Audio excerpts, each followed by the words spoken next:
Olá a todos, estamos aqui para mais uma edição do Crefito Talks, no Crefito 16. Eu sou Ângela Cecim, terapeuta ocupacional e estou conselheira do Crefito 16.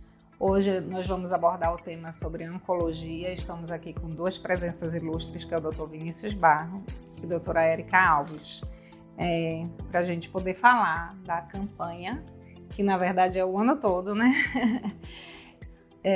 Mas começa agora em fevereiro, com o Fevereiro Laranja, né? Então, eu deixo apresentar os profissionais. O Dr. Vinícius Barros é fisioterapeuta, ele também é conselheiro daqui do Crefito 16, ele é mestre em Educação Física pela UFMA, fez residência em Terapia Intensiva no Hospital de Base em Brasília, é especialista em Oncologia e Terapia Intensiva pelo COFITO, é professor da Faculdade Santa Terezinha SESC e é supervisor de estágio na APAE. Doutora Érica Alves, que é terapeuta ocupacional, especialista em saúde da família, especialista também em oncologia e cuidados paliativos. Hoje ela trabalha no Hospital do Câncer Aldenora Belo e também no Hospital do Câncer do Maranhão, Dr. Tarquinius Lopes Filho. Então, passo a palavra para vocês darem um alô inicial. Oi, pessoal, tudo bem? Queria dizer que é um prazer estar aqui com vocês hoje. Agradeço o convite aí da nossa coordenadora da Comissão de Educação Permanente, da doutora Érica e também de toda aí a gestão do Crefito 16, tá bom? Prazer estar aqui com nossa doutora e amiga Ângela Cecim e o prazer estar conhecendo também a doutora Érica Alves, tá bom? Olá! Fico feliz também pelo convite de estar aqui hoje para falar sobre um assunto muito importante relacionado ao papel do terapeuta ocupacional na oncologia e também de estar conhecendo também o Dr. Vinícius Barros, aqui fisioterapeuta, também especialista nessa área da oncologia, e voltar a encontrar com a Ângela, né, terapeuta ocupacional maravilhosa, fez parte da minha formação, então eu fico muito feliz de estar aqui hoje. Que bom, Então, a gente sabe hoje, gente, que cada vez mais o câncer tem aumentado, né, em todas as esferas e tipos, e os diagnósticos também estão mais precisos, né, e cada vez mais vai aumentar essa clientela, e por isso as campanhas também vêm se desenvolvendo, que antes a gente tinha só duas, que era outubro e novembro, né, hoje a gente tem fevereiro laranja, que é o combate à leucemia, março lilás, prevenção de tumores ginecológicos, setembro dourado, prevenção de câncer infantil, o outubro rosa, que era o mais famoso, começou por ele, né? Campanha mundial de prevenção de câncer de mama, e o novembro azul, que é o de câncer de próstata. Então, para a gente começar, doutor Vinícius, o que seria a oncologia mesmo, essa área? O que abrange? Eu acho interessante a gente abordar primeiramente o que seria a oncologia para depois a gente adentrar no assunto ali mais específico das nossas áreas, né? Então a oncologia é a especialidade, a área que ela estuda, vai realizar o diagnóstico e o tratamento do paciente com câncer. Então o que seria o câncer? O câncer ali ele é uma proliferação, uma multiplicação desordenada de células, né? Que não deveriam estar ocorrendo. E aí, quando existe essa multiplicação, pode-se desenvolver um tumor. Ou também é porque a gente tem isso, a gente conhece mais como tumor, né? Mas também pode ser um câncer relacionado às células sanguíneas também. Mas quando desenvolve um tumor, esse tumor, é interessante a gente abordar também que esse tumor ele pode não ser câncer. O câncer ele vai ser diagnosticado através da biópsia. Então, às vezes, quando a gente fala assim, não, o paciente já tem um tumor, então já é câncer. Não. Então, esse vai ser realizado o estudo, né? O diagnóstico, e através da biópsia vai ser confirmado se é câncer ou não. Então, hoje, como tratamento desses pacientes oncológicos, nós temos principalmente a cirurgia, né? O tratamento mais prevalente ainda é a cirurgia, e depois a quimioterapia, a radioterapia. Temos tratamentos mais inovadores hoje, né? Como a hormonioterapia, terapia-alvo, e por aí vai, tá? E como você falou, Ângela, é muito importante, né? Porque agora nós estamos no Fevereiro Laranja, que é o mês de conscientização ao combate ao câncer da leucemia, tá bom? Érica, você que está nos dois hospitais de oncologia no Maranhão, quais são os tipos de câncer mais prevalentes que a gente tem? Quais são as curiosidades aí nesse sentido? Então, em sentidos de Brasil, hoje o principal tipo de câncer mais prevalente é o câncer de pele tipo não melanoma. E em segundo lugar, em termos femininos, a gente tem o câncer de mama e no quesito masculino a gente tem o câncer de próstata. Agora, quando a gente entra no contexto de Maranhão, a gente tem um dado que é diferente. Hoje ainda é muito prevalente o câncer de colo de útero no Maranhão, que é diferente do que acontece no Brasil, que é câncer de mama.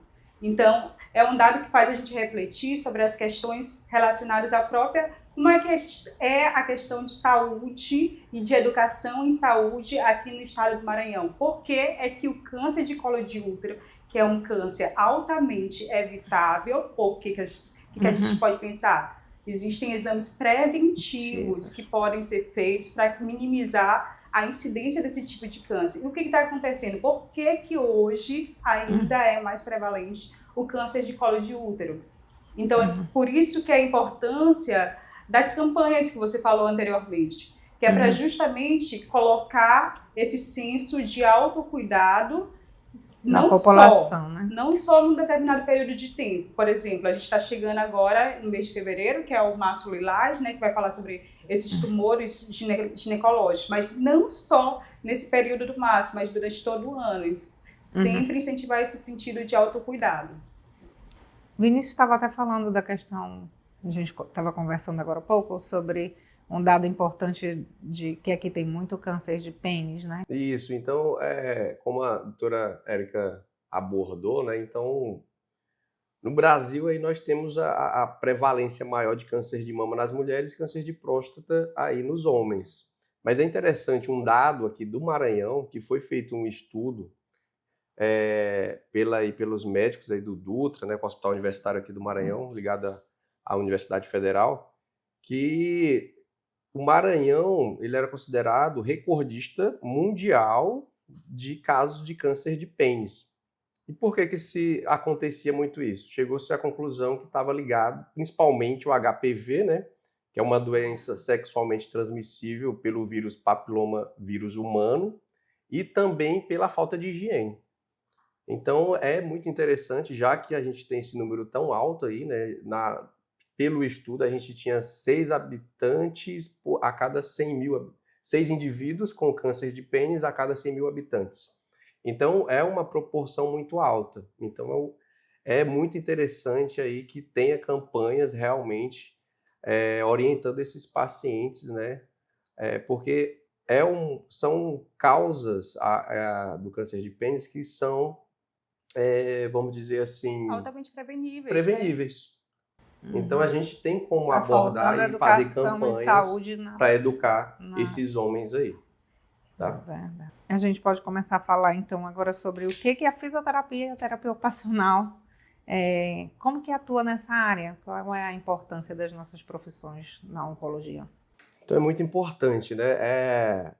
A fisioterapia oncológica, ela vem crescendo, como a terapia ocupacional também, ela vem crescendo muito. Por quê? Porque nós temos aí os dados que saem, as estimativas que acontecem de forma trienal.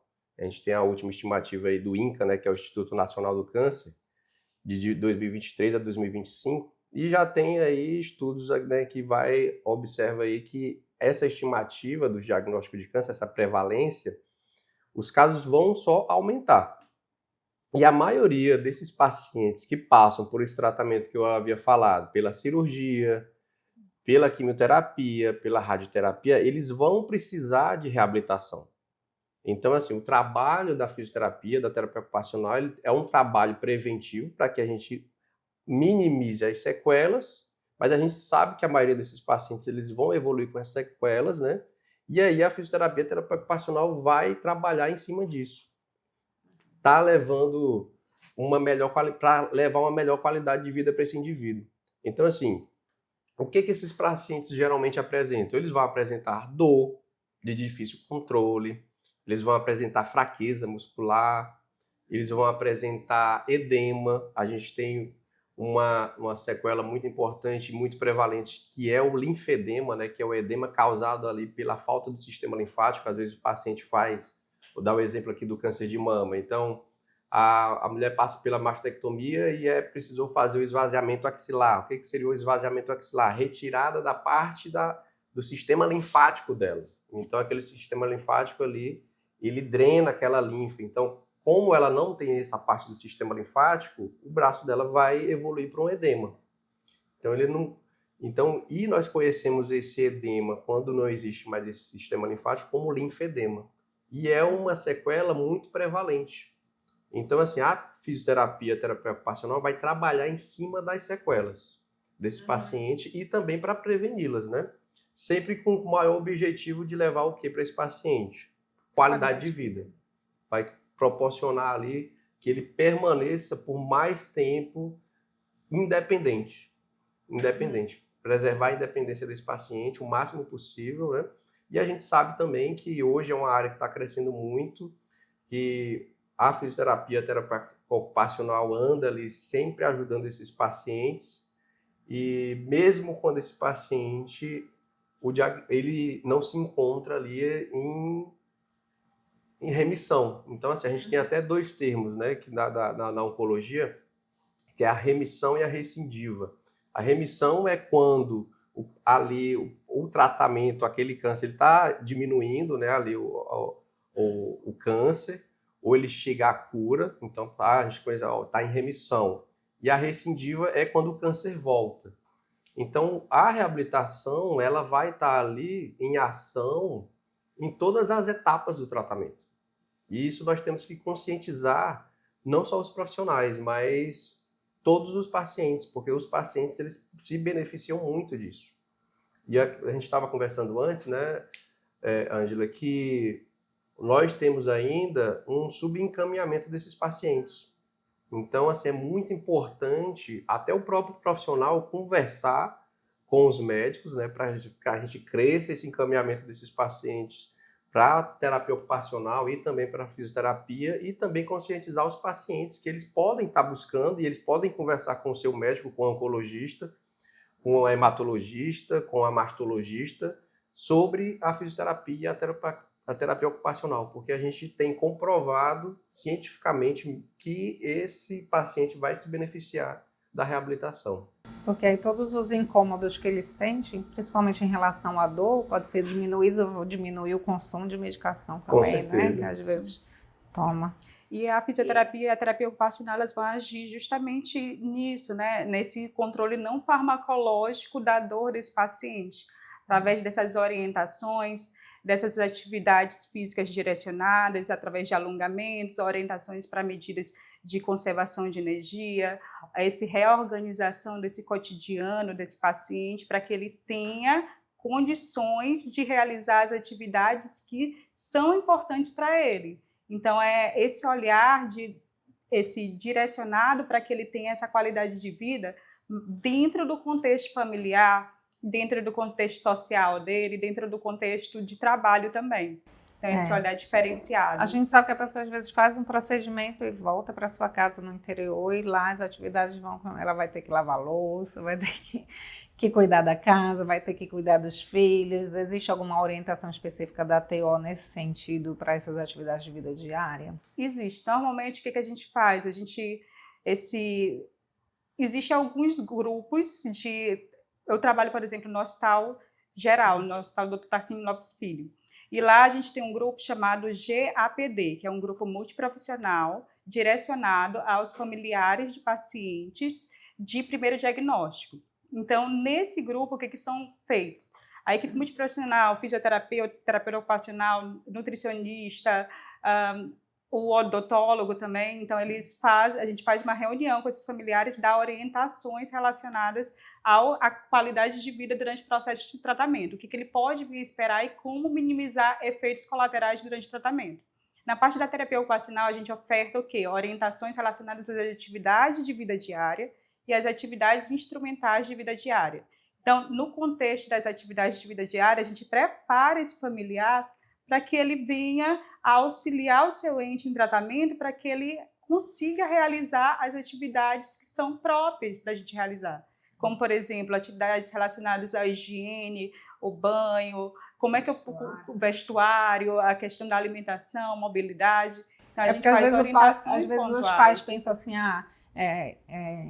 no sentido de superproteção, acaba fazendo todas essas coisas e até faz com que a pessoa se torne mais dependente, ou o sentimento de dependência ou de doença aumente, e até diminuir a capacidade funcional mesmo, né? E isso, Ângela, é uma realidade muito que a gente consegue ver, é muito presente, dessa superproteção do familiar em relação ao paciente. E é justamente ao contrário que a gente orienta para que esse paciente tenha o máximo de independência e de autonomia durante o processo, porque isso é importante, não só para o seu bem-estar físico, mas também para o seu bem-estar emocional, que são 2 itens inteiramente interligados. E é legal a gente falar desse olhar também voltado para o familiar, porque às vezes o familiar ele não tem noção sobre o que esperar do tratamento e como ele pode auxiliar o seu paciente, o seu ente querido. Então, o olhar voltado tanto para o paciente quanto para a família é importante. Quais são os serviços que a gente tem hoje aqui, gente, no Maranhão, de tratamento? Então, pelo SUS ou particular? Então, a gente tem os tratamentos ambulatoriais, a gente tem o tratamento da equipe médica e os principais tipos de tratamento, que é a radioterapia, a hormonioterapia e as terapias-alvos. Então, assim, falando de reabilitação, eu acredito que no SUS a gente vai ter ainda ambulatorial somente no Aldenor Belo, né, doutora Érica? Isso. Doutor Vinícius, lá na Aldenor Belo a gente tem, acho que o único serviço via SUS né? voltado para essa reabilitação física. Então, são atendidos pacientes que estão em tratamento de quimioterapia, radioterapia ou pós-cirúrgico. Então, a gente recebe esses pacientes ou via encaminhamento médico, ou então indicado por profissionais da equipe multidisciplinar também. Então, o que é encaminhado para esse ambulatório? Pacientes com dificuldades nas amplitudes de movimento, dificuldade em termos de diminuição de força muscular, dificuldade na realização das atividades de vida diária, a gente recebe principalmente pacientes em pós-operatório cirúrgico de mama. Então, o que a gente encontra nessas pacientes? Um bloqueio nessa utilização do membro superior do lado operado. Olha a importância da orientação, né? Então, elas têm medo de movimentar esse braço, o que acaba gerando uma aderência dessa musculatura, dessa região. Então, a gente faz esse exercício tanto de orientação quanto exercícios físicos mesmo. E até o treino, né? Que às vezes é pintar o cabelo, escovar os dentes, né? Logo em seguida. O treino de vida diária e adaptações que são necessárias. Às vezes é preciso adaptar o garfo, precisa adaptar a colher com engrossadores, ou então, como é que ela pode fazer essa utilização de vestimentas? Será que nesse período do pós-operatório imediato, para que ela consiga realizar as atividades de vida diária, de vestuário dela, não seja necessário que essa blusa seja de botão? Na frente, né? Então, ao invés de levantar o braço para vestir uma camisa comum, né? Então, é preciso esse olhar direcionado para todas essas fases do tratamento, para que ela venha ter essa qualidade de vida de uma maneira mais completa. E o interessante, doutora Érica, assim, a gente está falando disso, né, dessas sequelas, vamos citar o câncer de mama, que uma das principais sequelas dessas pacientes é essa diminuição da amplitude de movimento do braço, do membro superior.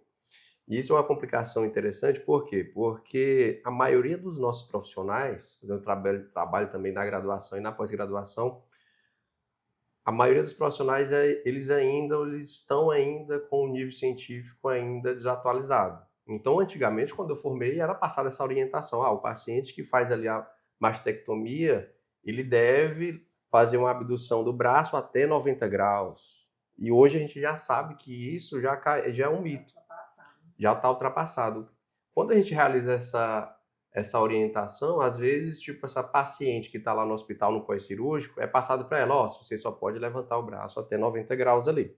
Ela vai para casa, às vezes ela fica com medo até de movimentar esse braço.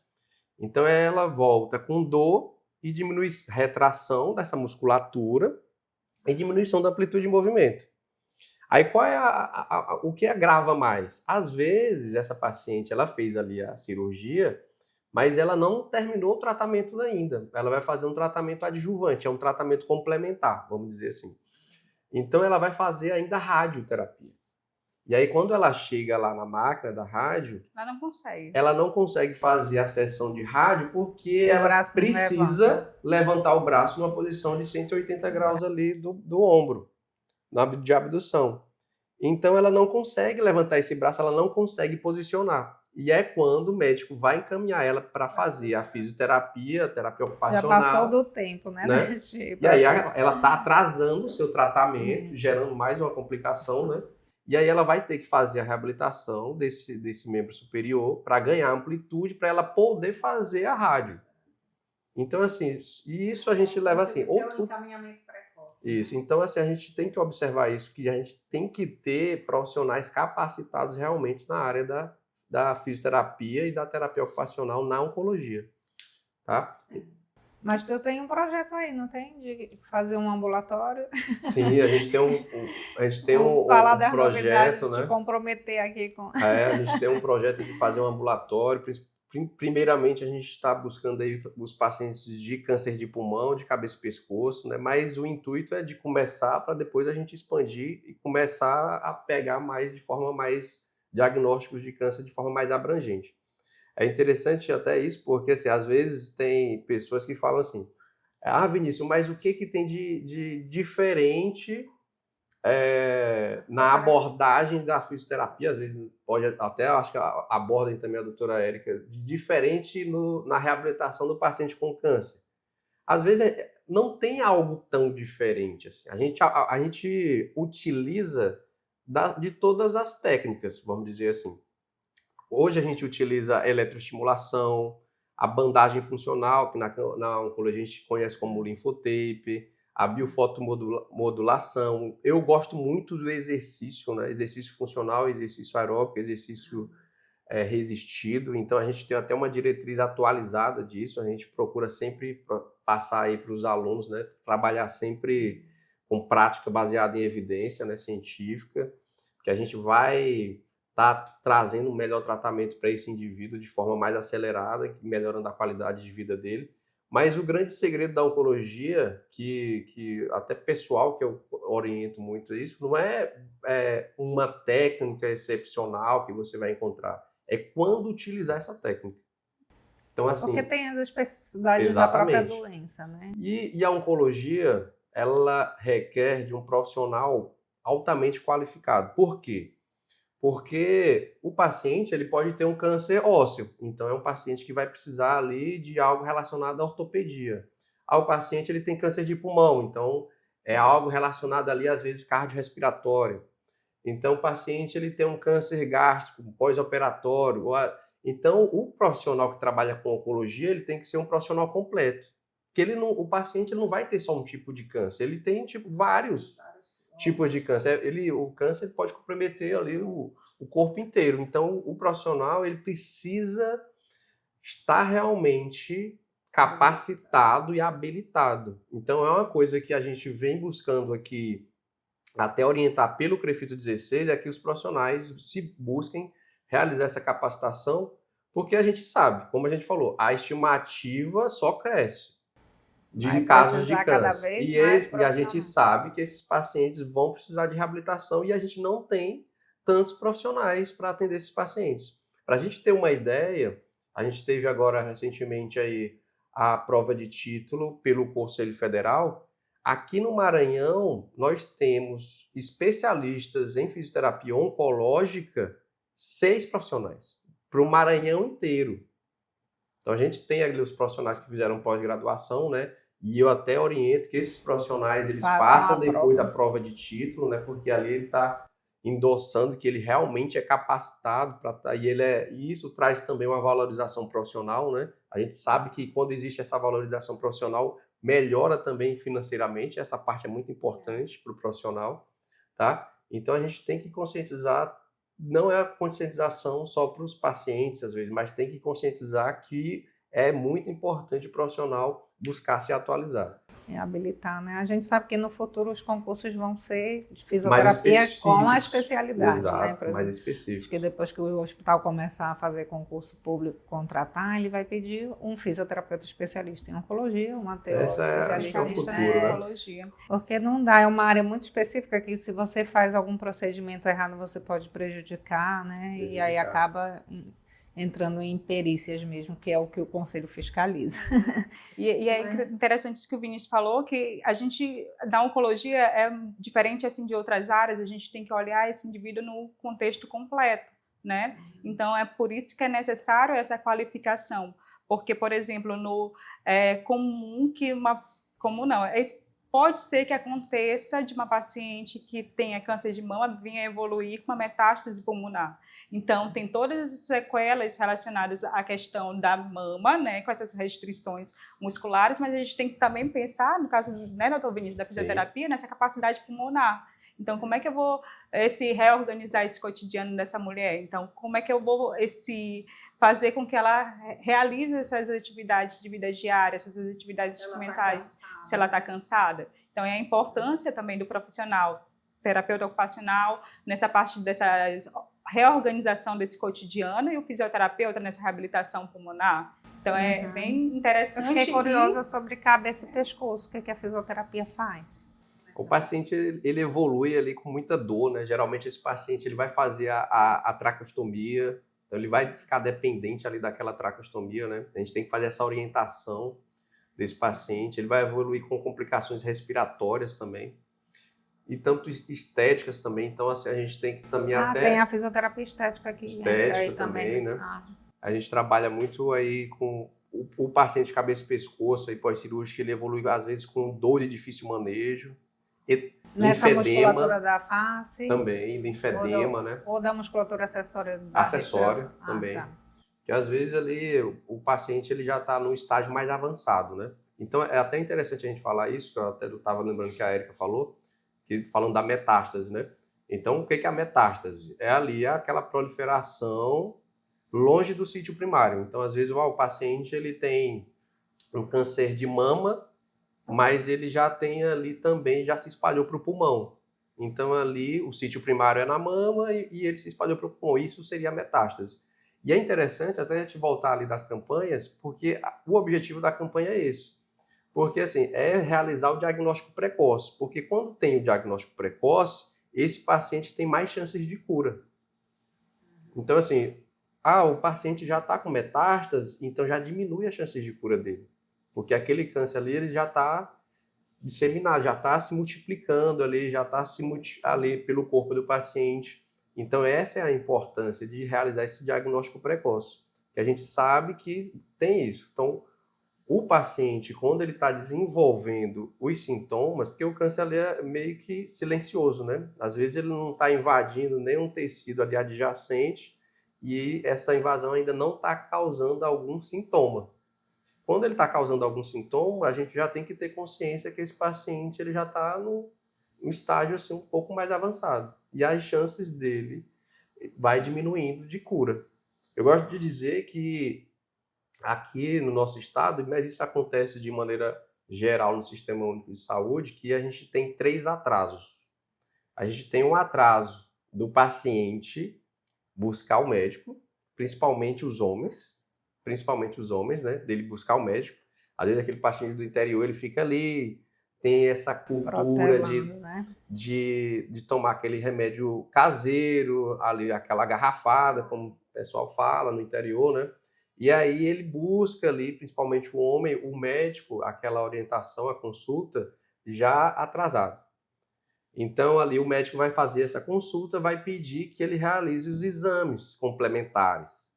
E aí a gente sabe que esse paciente ele não vai conseguir fazer esse exame rápido no SUS.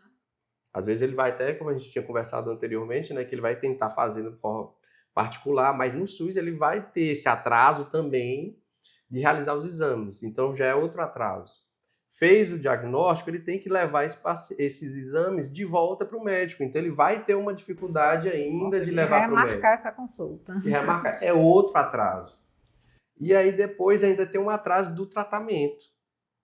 Então, assim, a gente sabe que a gente tem que ter essa campanha realmente para tentar realizar o diagnóstico precoce e conscientizar aqui, principalmente aqui no nosso estado, os homens a buscar tratamento, né? Porque a gente sabe aí que a incidência em alguns tipos de câncer aqui no homem, no Maranhão, né, são mais... A gente vê que as mulheres se preocupam preocupam com o mais. preventivo, o exame. Todo ano, todo mundo, ai, não fiz meu preventivo esse ano. Exato. Mas a gente não vê o homem falando, ai, não fui no médico para fazer. Ele geralmente tem isso. O homem só vai quando já Tá sentindo sabe alguma qual coisa. é o especialista, qual é o Exato, especialista, exato. o Ele É só vai urologista. Ele só vai quando tá sentindo E, mal. assim, é muito nítido quando a gente É. vê nas campanhas, no Novembro Azul, Aham. a procura, né, baixa. Por exemplo, lá na Aldo Norabella, a gente tem um serviço de entrega de senhas para consulta com o urologista. Às vezes sobra senha, que é liberado para a população em geral, às vezes sobra. No Outubro Rosa, essas senhas colocado 8 horas. 8 horas, por exemplo. A questão de 30 minutos acabou as senhas. Então, a gente vê essa preocupação maior feminina na mulher. busca Já tem uma conscientização Isso, já maior, tem. né? E quando os homens vão, são incentivados pela mulher. Olha a importância. É. A mulher diz, não, bora lá, vai atrás. Você vai Mas fazer. isso é verdade. É verdade, porque não busca, né? Temos que desfazer essa cultura aí e disseminar a cultura do autocuidado, né? Porque aí quando chega já na internação, tá o quê? Esse homem com essa doença muito mais avançada, né? A chance de cura dele diminuiu, né? Vários sintomas e por isso que poderiam o ser índice de evitáveis. amputação é alto. É alto, né? É Agora, um paciente que ele... Porque assim, a gente até lembrar disso é importante, porque o paciente está com diagnóstico de câncer e o tratamento oncológico ele é muito agressivo. Sim. Então, às vezes, a gente observa muito isso, né, com experiência prática, né? Às vezes o paciente está com diagnóstico de câncer ali, mas o que vai debilitar mais esse paciente, deixar ele com fraqueza muscular, com edema, com dor, é o tratamento. Então, não é só o tratamento, mas é a junção das duas coisas. Mas a gente sabe que o tratamento ele é agressivo e ele vai debilitar muito esse paciente. Então, se é um paciente que ele for diagnosticado de forma tardia, que ele já tem metástase, é um paciente que vai sofrer mais durante o tratamento. Que vai sofrer mais. E a gente está aí para minimizar esse sofrimento, né? Exato. Mas tem serviços particulares também, né? Tem. Hospitais particulares que oferecem esses tratamentos de quimio, de rádio. Tem. Hoje aqui, particular, na capital, a gente tem um hospital que oferece atendimentos tanto pediátricos quanto adulto, e que pegam todas as abordagens de quimioterapia, radioterapia e as consultas médicas e multiprofissionais também. A gente falando do sistema SUS me fez lembrar a questão de o auxílio a essas famílias. A gente sabe que muita gente vem do interior e existem casas de apoio hoje, tantas casas de apoio que são das próprias prefeituras, ou tem casas de apoio específicas da oncologia. Existem hoje casas de apoio da oncologia. Né? Sim. Nos 2 hospitais onde eu trabalho, existem casas de apoio. Vou falar primeiro do Aldo Norabella, que é mantido pela Fundação Antônio Dino. Aí lá se contempla pacientes que vêm do interior, tanto mulheres quanto crianças que não têm parentes na capital. Então, a Aldo Norabella oferece essas casas para que esses pacientes consigam realizar o tratamento na capital com uma moradia. Então, lá eles oferecem alimentação, auxílio relacionados à questão de medicação, tudo mantido pela fundação. Hoje está com um processo de criação de uma casa para os homens que não tem. Então, quando tem um homem que precisa de tratamento e não tem parentes aqui em São Luís, ele é encaminhado para o serviço social, e o serviço social faz esse direcionamento para outras casas de apoio, ou ligadas à prefeitura do município onde esse paciente veio, ou não. Como, por exemplo, tem o Instituto Antônio Bruno, que ele recebe também muitos pacientes que são providos do interior do estado, que não tem essa moradia. No Hospital Tarquínio Lopes Filho, a gente também tem uma casa de apoio, que é direcionado tanto a homens quanto mulheres, também que estão em tratamento aqui em São Luís. E lá também tem toda uma equipe multiprofissional, né, que atende esses pacientes lá na casas de apoio. Então, lá na Casa de Apoio Tarquínio, já temos terapeuta ocupacional, assistente social, psicólogo, que são exclusivas da casa. Então, já é um ganho muito bom e muito importante ter esses profissionais locados lá nessa área, que conseguem realizar um trabalho belíssimo, porque, imagine só, você vem de outra cidade, você perde todo esse contexto que é muito importante para o paciente oncológico de sentimento de pertencimento, né? Então, eles estão fora do seu cultural, né? Então, fora do seu local de origem. Então, é necessário esse acolhimento mais especial, mais específico, que eles conseguem estar dando lá. Então, tem vários projetos internos nas casas de apoio também, por exemplo, eles têm um projeto de horta terapêutica, que a terapia ocupacional ela conduz, tem um projeto de passeios, que a gente sabe que o lazer é importante, muitas vezes é defasado nesse momento, né? Então, eles fazem passeios pela capital e também bem interessante mesmo. Então, tem esses serviços na... Falando de acolhimento, a gente pensar que a gente está falando muito da questão do corpo, mas tem uma questão aí da espiritualidade que eu acho que é muito abordada na oncologia, né? Tem algum grupo específico? A gente estava falando antes de um grupo que existem grupos específicos de controle de dor e acabam abordando. Nos próprios hospitais a gente tem a visita dos capelões e das próprias religiões que vão. Como que funciona isso aqui?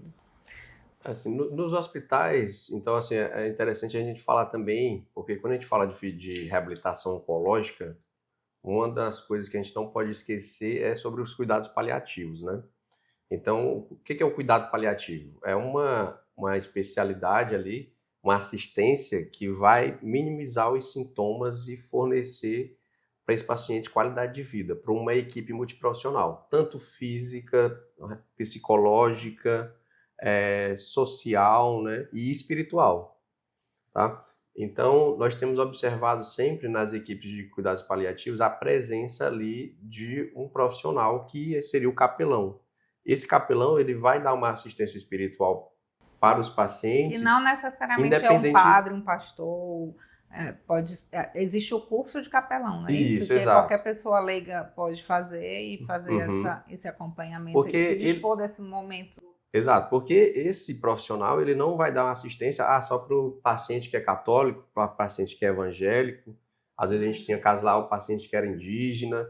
Então, ele vai dar uma assistência espiritual independente da religião do paciente. Então, isso é muito importante, porque quando existe a presença e essa assistência espiritual, nós observamos que o paciente sofre menos.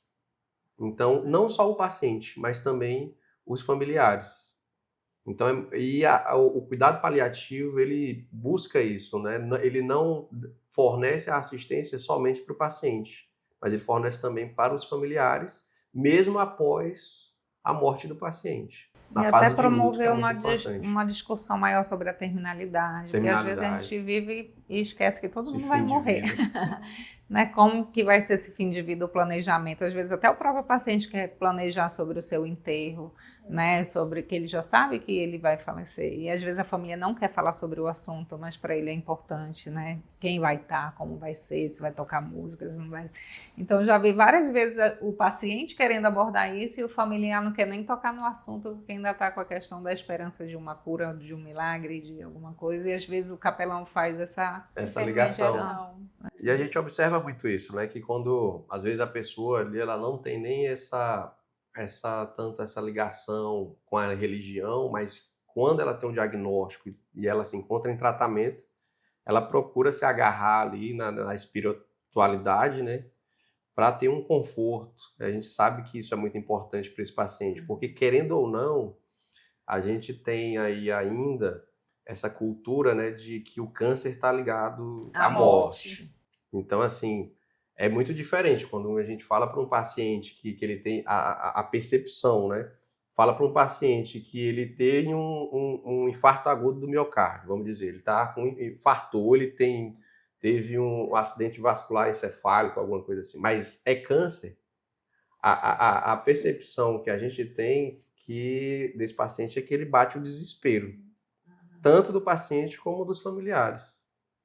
Então, Até o mito de se falar sobre o assunto, Tem de não medo contar de pra se ninguém, falar, né? Se eu então- tenho infarto, todo mundo fica sabendo, mas se eu tô com Fica câncer, sabendo, só mas se poucas câncer é pessoas mais sabem. reservado, né? Então, assim, a gente tem que desmistificar isso, porque as pessoas ligam isso, o câncer, à morte, né? Então, a gente sabe que com o diagnóstico precoce, com o tratamento adequado, com as inovações tecnológicas... A gente tem alguns cânceres que só pelo tipo a gente já sabe que é 90% de chance Exato. de cura, Sim. né? Então, assim, de tireoide, por exemplo. Como a gente falou mais cedo, o principal tratamento é a cirurgia.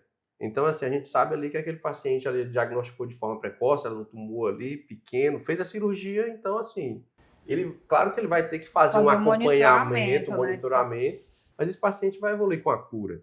Falando sobre isso, né, sobre essa importância de dar ao paciente esse sentido de continuidade, né, porque eles, como o Dr. Vinícius falou, né, que existe parei minha vida aqui em função do câncer. Não, a vida continua. O que eu posso fazer para amenizar nesse intervalo de tempo? Contar um caso que a gente tem aqui no Hospital Adenora Bello, né? A gente tem um grupo chamado Florescer. Nesse grupo Florescer, a gente atende pacientes diagnosticados com câncer ginecológico, né?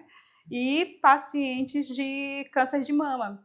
Então, a gente reúne mulheres que estão vivenciando essa experiência e apresentamos propostas de intervenções com ela, tanto voltada para a educação em saúde, que são palestras, quanto oficinas terapêuticas. Então, às vezes, ela parou de fazer determinada atividade profissional por enquanto, que não dá. Mas o que eu posso fazer enquanto isso nesse período?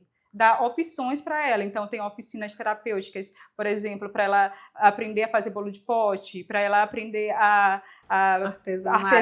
oficinas artesanais e oficinas corporais também, de dança, de oficinas relacionadas à questão de sexualidade, que é um assunto também que é um tabu durante esse período de tratamento, né? Porque então, o corpo vai mudar, vai emagrecer, vai perder o cabelo, né? Isso, então é bem importante a gente dar essas outras opções para essas mulheres durante esse período de tratamento também. Inclusive, eu faço uma campanha de arrecadar cabelos, né? Sim. Eu sempre deixo o meu crescer, e daí quando ele chega num ponto eu corto bem curtinho. E dou, muitas vezes eu doava para a Adenora Bello, hoje eu dou para a Rosete, sim, que é uma cabeleireira que se junta com outras cabeleireiras, né? E aí todos os cabelos doados, elas separam, fazem várias perucas, e aí tem o dia de entrega, tem a lista de espera de quem quer a peruca, se inscreve pelo Instagram, laços... Lenços e laços. Lenços e laços, acho que é assim. E aí eles fazem a entrega e nesses grupos acabam conhecendo mulheres que fazem parte de grupos de apoio, né, emocional, espiritual. É muito interessante. Então, eu queria agradecer aqui essas cabeleireiras também, sim, que ajudam nesse processo. E é bacana, tem esses outros projetos complementares, né? Tem esse da Rosete de doação de laces, né, e perucas. Tem também esses voluntários ligados à questão da micropigmentação dessa região de areola, né? Uma área que é muito importante. Quando retira o seio, que põe a prótese, o bico geralmente, às vezes perde, aí faz o bico de tatuagem. E né? Fica perfeito, porque exato, o processo de desenho é um desenho 3D. E existem particulares, né, tatuagem particular, que é cara, mas vários tatuadores, eles se disponibilizam a fazer gratuitamente. Então, a gente já tem parcerias firmadas lá na Adenora Bello, por exemplo, com esses tatuadores. Queria deixar o nosso agradecimento aqui também aos tatuadores, não só aos cabeleireiros, né? Assim, eu acredito que a gente tem que deixar um agradecimento a todo esse pessoal que se envolve nesses projetos sociais, né? Então, a gente conhece, são muitos, tatuadores, cabeleireiros. Tem os barbeiros também, eles vão no hospital cortar o cabelo dos pacientes. Para melhorar essa autoestima, né? Exato. Então, assim, o voluntariado é muito importante, né? O voluntariado, a gente tem que dar os parabéns para essas pessoas, que eles fazem um trabalho muito importante com esses pacientes. Para terminar, vamos falar só sobre a questão dos direitos que são diferentes. A gente sabe que quem atua nessa área é o serviço social, mas é importante deixar gravado no podcast que às vezes a própria pessoa que tem câncer nem sabe que tem, né? Que a gente estava abordando ainda agora, a doutora Érica estava falando, tem o BPC, Tem o BPC, né? Temos também a questão do passe livre, o auxílio-doença também, que pode ser utilizado nesse período. O resgate do FGTS desse paciente também, que ele pode solicitar esse resgate. Imposto do veículo, né? Imposto de veículo Imposto de também. renda. Carros, né? E de casa também, né? De casa. Isso. Então, é tudo... E prioridades nos processos judiciais. E para prioridades resolver nos logo as processos coisas que estão judiciais. Então, nosso tempo está quase acabando. Vamos deixar para o principal agora, que são as orientações que vocês podem dar tanto para os profissionais, terapeutas ocupacionais e fisioterapeutas, e também para os pacientes. O que é que vocês queriam destacar? Quer começar, meu Vinícius? Então, eu acredito assim que quando a gente relata que trabalha com paciente com câncer, sempre tem aquela ideia, não, Meu mas Deus, como tu consegue? como você consegue? Eu não ia conseguir porque é uma área muito triste, né? Então, eu acredito que eu fui escolhido, na verdade. Eu nunca tinha pensado em trabalhar com oncologia. Então, as oportunidades que foram surgindo Te levaram a trabalhar com oncologia, e hoje eu trabalho tanto com oncologia como na UTI e também com cardiorrespiratória, né? É a área que eu gosto mais, que eu me sinto mais realizado é a oncologia. E onde a gente sabe que mas tem que ter um preparo para trabalhar com oncologia, tá? Então você tem que ter uma sensibilidade maior. A sensibilidade, você tem que estar ali, ter empatia, a gente tem que sempre falar de empatia, né? Tem uma autora que é a Ana Cláudia Quintana Arantes, que ela é uma médica paliativista e escritora, né? Que ela tem aquele livro A Morte é um Dia que se Vale a Pena Viver, que é até um livro bastante conhecido na área de oncologia e dos cuidados paliativos, né? Ela fala que a gente não tem que trabalhar nem com empatia. Ela tem essa diferença da empatia e da compaixão, porque ela fala que a empatia a gente se coloca no lugar, mas não consegue ter uma ação. A compaixão não, a gente consegue se colocar no lugar e consegue ajudar o paciente. Ter atitude, né? Isso. Então tem que ter isso, né? Tem que ter uma certa sensibilidade, tem que ter essa empatia, compaixão, né? E o profissional, ele tem que se capacitar. Então essa é a orientação que eu passo para o profissional, é essa. Ele tem que se capacitar, porque a gente tem que fazer os cursos, tem que fazer uma especialidade na área, depois futuramente fazer a prova de especialista, né? Porque a gente sabe também que o profissional capacitado ele vai levar um tratamento mais adequado para o paciente, e também a importância da valorização desse profissional. Então ele vai conseguir galgar aí também, né, financeiramente, ter mais sucesso aí na sua carreira, tá? Para os pacientes, eu sempre oriento isso, né, que às vezes a gente tem como a gente tinha conversado, esse subencaminhamento do médico. Então a gente sempre orienta eles a conversarem com os médicos, então buscar ali o cirurgião oncológico, é o oncologista clínico, é o hematologista, e para fazer esse encaminhamento. E também a importância também do profissional fazer esse network. Eu acho muito importante isso. Não basta você só se capacitar. Pô, você ali fez cursos e se especializou, mas ninguém te conhece. E aí? Você tem que ser... Hoje a gente sabe que é muito importante essa parte do marketing. Então, assim, o profissional tem que buscar também uma equipe, né, vamos dizer, os médicos, uma equipe multiprofissional, e com certeza ele vai ter uma demanda maior de pacientes aí. E para o paciente, como já havia falado, buscar essa reabilitação, terapeuta ocupacional ou fisioterapeuta. A gente sabe que tem outros profissionais envolvidos também aí na equipe multi, e que a gente está ali, o profissional, o fisioterapeuta e o terapeuta ocupacional, ele vai caminhar de mãos dadas com ele. Então, a gente tem até o que a gente fala hoje de habilitação, né? O que seria essa habilitação? É preparar o paciente para a cirurgia. Então, a gente sabe que esse paciente, que quando ele realiza essa habilitação, ele vai ficar menos tempo internado, ele vai ter menos sequelas, ele vai voltar o mais rápido possível para o seu trabalho depois da cirurgia. Então, o fisioterapeuta, o terapeuta ocupacional, ele vai estar envolvido em todas as etapas de tratamento. Na funcionalidade, retorno, dando né? independência, diminuindo dor, aumentando força muscular, dando mais independência funcional. Então, e mesmo quando, vamos dizer assim, mesmo quando esse paciente, vamos dizer que o câncer dele, o tratamento ele está avançando, mas nós conseguimos fazer também um belo trabalho, minimizando todos esses sintomas, né?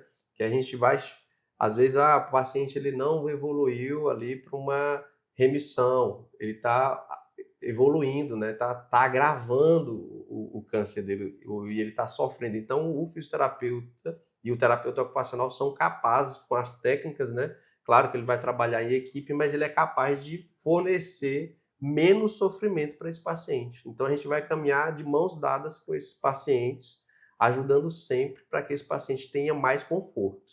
É isso que eu tenho para orientar os profissionais e os pacientes. Eu lembro quando eu estava na graduação ainda, a gente passou por um estágio de oncologia e era com crianças.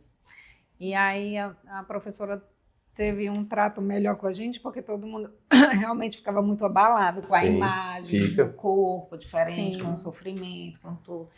E aí era tanta falta, era tanto atestado, para não ir, né? Passava mal, e aí eu me lembro que uma vez ela reuniu a gente e falou assim, gente, eu também ficava assim no início, porque eu tenho filhos, eu fazia uma contratransferência, ai meu Deus, meus filhos podem estar também, ficava enlouquecida fazendo exames. E aí ela disse assim, mas olha, depois eu percebi que os pacientes não precisam do nosso sentimento de pena. Não. Isso eles não precisam dessa atitude da gente. Que já tem. E aí eu venho para cá, e o que eu posso fazer para melhorar a vida dele? Exatamente. Independente se está avançado, se não está avançado, o que eu posso ter de atitude que vai melhorar a qualidade de vida, que vai gerar bem-estar, que vai... Aí desde esse dia a gente começou a focar não no sofrimento, que aquilo ali sempre vai existir, mas focar no que eu posso fazer para diminuir esse sofrimento. Daí a equipe ficou mais tranquila para trabalhar. Érica, o que tu tem para deixar aí de orientações para gente? Então, eu também tenho esse percurso aí na oncologia, já estou há 10 anos só de olho no Norabelo, né? Então, um tempinho já.